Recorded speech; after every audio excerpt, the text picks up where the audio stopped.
pernah kriminal apa enggak, kerjanya sekarang apa, itu semua kebaca. The cinema names and shames people considered untrustworthy. Tapi kalau orang tuanya kreditnya rendah, anaknya bisa sekolah aja udah syukur. Misalnya bapaknya ngomong jelek tentang pemerintah, pendidikan anaknya yang terancam. Gue kemarin sama teman gue abis ngobrolin istilahnya kediktatoran digital Cina. Terus gue inget, kayaknya ini belum pernah sama sekali gue bahas di sini.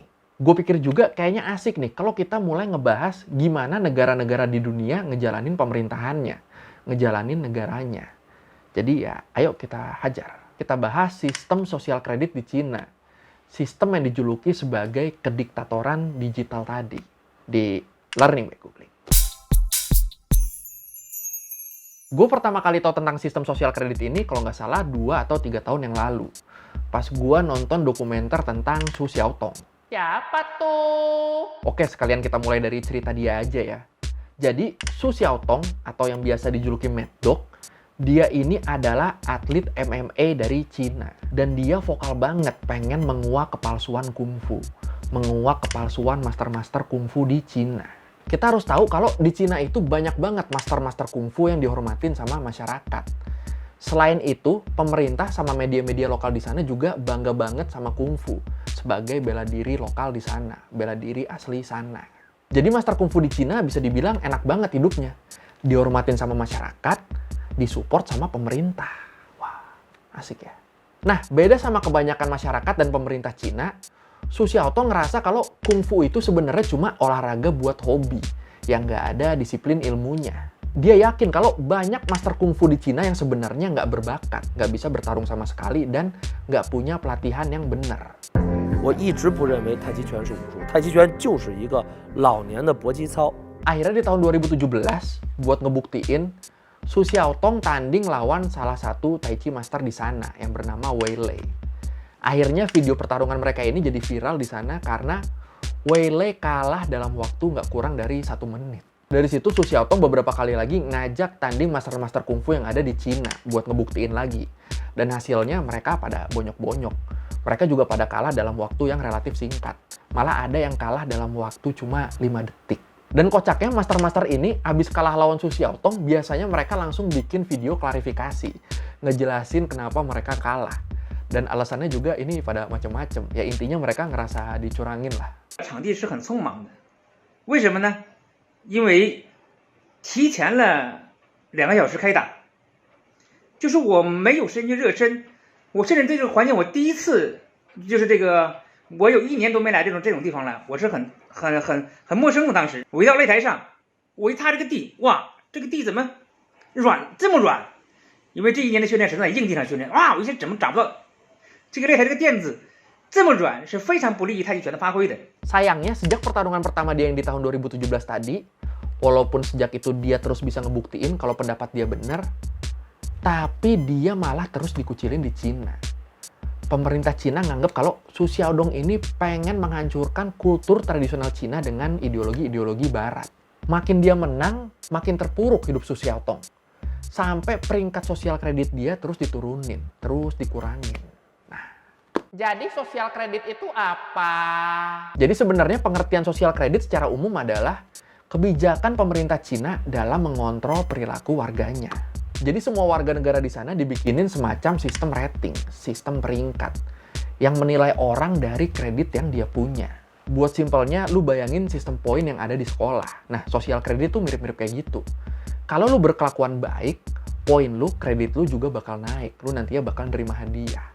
Tapi kalau lu berkelakuan buruk, poin lu, kredit lu juga bakal turun, juga bakal dipotong, dan lu bakal nerima hukuman. Kenapa mereka bikin sistem ini? Sebenarnya ada beberapa alasan. Tapi alasan yang paling besar, alasan yang paling kuat adalah karena menurut pemerintah Cina, sistem sosial kredit ini emang dibutuhkan untuk membangun kepercayaan. Menurut Wired, di dokumen perencanaan sistem sosial kredit di tahun 2014, juga ada catatan yang bilang menjaga kepercayaan tidak cukup dihargai. Harga untuk menghancurkan kepercayaan juga cenderung lebih rendah. Maksudnya di sini orang yang ngejaga kepercayaan nggak pernah dapat reward apa-apa, tapi orang yang langgar kepercayaan juga nggak pernah dihukum berat. Menurut Marek Olberg, peneliti dari Mercator Institute for China Studies, institut yang mempelajari tentang Cina tapi nggak ada di Cina, Menurut mereka, orang Cina ini emang punya masalah dengan kepercayaan. Mulai dari kepercayaan tentang makanan, polusi, sampai upah pekerja. Dan karena banyak orang di Cina yang melanggar kepercayaan, contohnya kayak mereka ngutang, minjem duit, janjinya dibalikin tanggal segini, taunya lewat, nggak dibalik-balikin. Nah, karena banyak orang-orang seperti itu, dan mereka ini nggak dapat hukuman dari masyarakat maupun dari pemerintah, akhirnya muncul istilah laulai. Sebutan buat orang-orang yang berhutang tapi nggak mau bayar atau nggak mampu bayar. Nah, makin lama laulai-laulai di Cina ini makin banyak. Sampai di tahap yang menurut pemerintah Cina berbahaya buat perekonomian di masyarakat. Akhirnya dari situ muncul gagasan buat bikin sistem sosial kredit di Cina. Diumumin di tahun 2014 dan disebut bakal berlaku efektif di tahun 2020. Tapi di tahun 2014 abis diumumin, langsung diadakan 30 proyek percontohan yang disebar di beberapa provinsi dan kota di Cina. Buat ditinjau lagi, ini hasilnya nanti kayak gimana. Ya udah akhirnya dari situ infrastrukturnya terus dibangun buat nge-support sistem sosial kredit ini. Yang paling berasa, CCTV jadi ada di mana-mana. Ada lebih dari 200 CCTV di Cina yang dipakai buat mantau kehidupan warganya. Ini jumlah CCTV di Cina hampir sama kayak jumlah penduduk Indonesia. Gila. CCTV-nya beroperasi pakai teknologi AI, Artificial Intelligence, yang bisa ngenalin muka orang cuma lewat CCTV. Jadi kalau ada muka orang di CCTV, itu langsung kelihatan tuh datanya semua. Nama dia siapa, lahir di mana, tinggal di mana, pernah kriminal apa enggak, kerjanya sekarang apa, itu semua kebaca. Gila. 我们可以追溯到说，出现每一张脸都可以对应说他的身份证，以及他所经过，比方说在过去1周，我们回溯他的行经路程，我们也做了像人和车的匹配。那同时在人上匹配，还包括亲属关系匹配，然后是你经常接触人员之间。 Nah, big data semua warga di Cina ini bakal dipakai buat menilai kelayakan penduduknya. Jadi masing-masing orang di Cina, kredit mereka bakal dinilai dari beberapa poin. Kayak riwayat kriminal, kalau lu pernah kriminal, udah kelar lu. Riwayat pekerjaan, laporan keuangan dan pajak, jumlah tabungan, dan yang lebih gila lagi, yang juga dipakai dalam menilai kita adalah karakteristik pribadi, perilaku kita di masyarakat, sama riwayat kita berinternet. Gila. Itu semua kelihatan sama pemerintah Cina dan dipakai buat menilai kita. Nanti kalau habis dinilai ternyata kredit kita jelek, langsung tuh kita dapat hukuman. Apa hukumannya? Hukumannya cukup banyak sih. Nggak boleh beli properti, nggak boleh beli rumah, nggak boleh beli tiket pesawat, nggak boleh beli tiket kereta cepat. Menurut data pemerintah Cina, di tahun 2017, ada sekitar 7,3 juta orang Cina yang dilarang naik pesawat. Dan ada sekitar 2,7 juta orang Cina yang dilarang naik kereta cepat. Naik MRT gitu, udah mereka nggak bisa. Terus kalau kredit lu jelek, hukumannya juga lu nggak boleh masuk hotel berbintang, anak-anak lu nggak bisa masuk sekolah unggulan, pilihan karir dan pekerjaan lu dibatasin, lu nggak boleh punya hewan peliharaan, nggak boleh ke tempat wisata, akses ke restoran dibatasi, sampai kecepatan internet kita juga dikurangin. Nah, yang terakhir tuh baru siksaan tuh, mati. Oh iya, satu lagi. Nama lu juga bakal dipublikasikan sebagai sanksi sosial. Jadi orang bisa ngeliat kredit lu bagus apa jelek. Gila ya, ngeri banget ya. But people with low scores lose rights. The cinema names and shames people considered untrustworthy, plastering their details, even their addresses across big screens. Yang ngeri lagi, masih menurut Wire tadi, kalau rating kredit kita udah rendah, itu ringtone di HP kita juga bisa berubah. Jadi peringatan yang ngingetin kalau rating kita udah rendah, kita harus hati-hati. Bisa gitu ya. Tapi kalau kredit lu bagus, kredit lu tinggi, hadiahnya juga oke banget. Lu bakal dibantu pemerintah di semua aspek kehidupan, bikin SIM dipermudah, cari kerja dibantuin, terus tagihan-tagihan yang berhubungan sama energi kayak tagihan listrik atau air itu juga bakal dapat diskon yang besar. Bahkan kalau misalnya kredit lu tinggi tapi lu nggak punya pasangan hidup, lu bakal dicariin jodoh sama pemerintah. Lu bakal dipermudah buat dapat pasangan di situs-situs perjodohan online. Gila. Tinder Gold jalur beasiswa. Good social credit gets rewarded with perks like cheap loans and travel deals.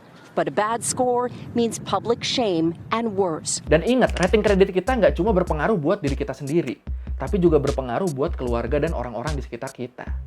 Contohnya kayak tadi gue bilang, kalau ada orang tua yang rating kreditnya tinggi, anak-anaknya bakal dipermudah buat masuk ke sekolah atau universitas yang terkenal dan berkualitas. Tapi kalau orang tuanya kreditnya rendah, anaknya bisa sekolah aja udah syukur. Misalnya bapaknya ngomong jelek tentang pemerintah, pendidikan anaknya yang terancam. Gila ya, ngeri ya. Nggak usah punya hubungan darah deh. Kita bergaul sama siapa, itu aja bakal ngaruh ke rating kredit kita. Kita pacaran, kita berpasangan sama siapa, itu bakal ngaruh ke rating kredit kita. Misalnya lu pacaran terus nikah sama orang yang tukang ngutang. Nah itu bakal ikut turun rating kredit lu. Gila ya. Ini kalau nggak salah ada film yang ceritain model gini ya. Ya gak sih? Kalau yang tahu silakan komen. Balik bentar ke Su Xiaotong. Gara-gara usaha dia dalam mengungkap kungfu palsu para master-master di sana, akhirnya sosial kredit dia diturunin levelnya. Sampai ke level yang paling rendah. Bener-bener jatuh miskin dia.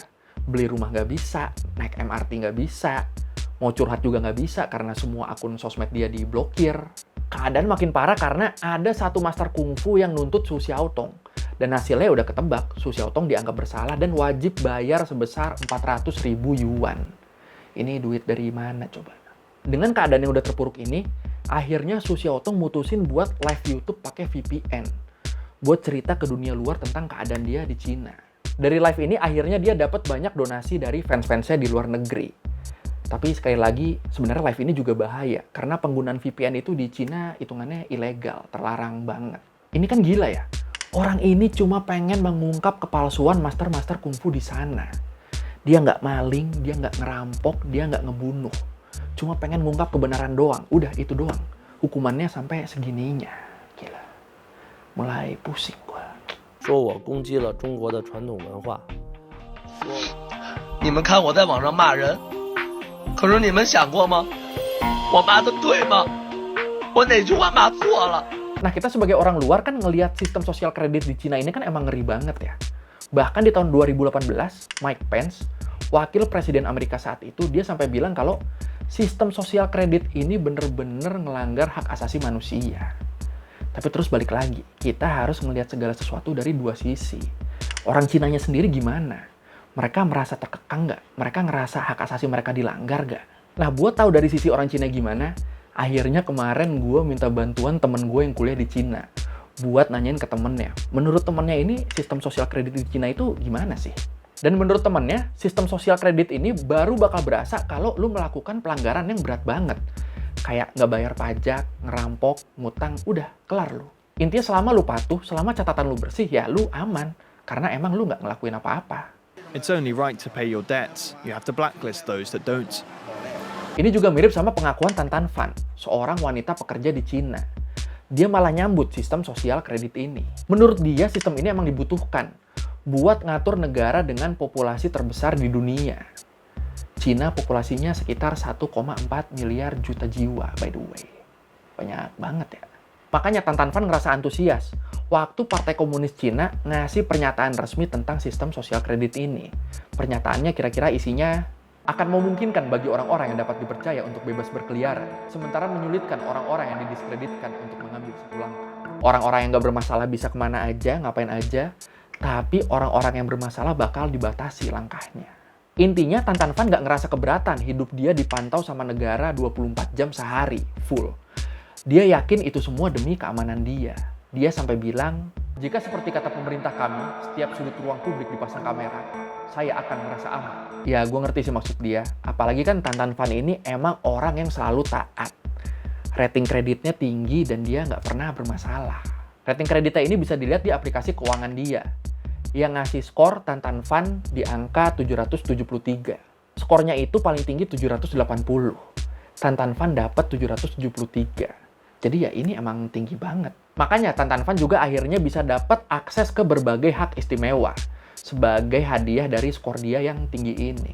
Tapi sikap Tan Tan Fan yang setuju sama sistem sosial kredit di Cina ini sebenarnya cukup masuk akal sih. Karena kalau menurut Brand Coming, salah satu koresponden ABC di Cina, ini namanya agak nggak enak ya.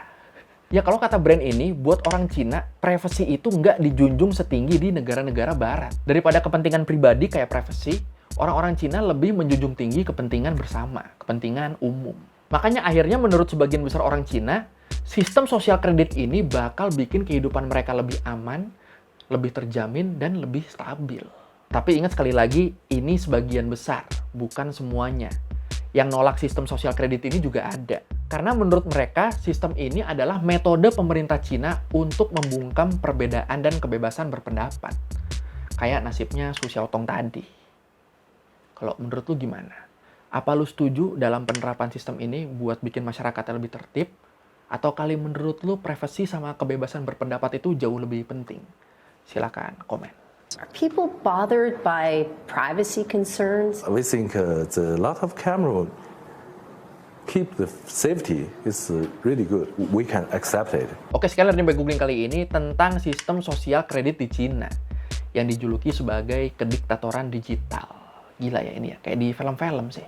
Kalau lu pengen revisi kali gue ada salah, atau lu mau nanya, atau lu mau nambahin yang ada di video, bisa lu tulis di komen, kita diskusi di situ kayak biasa.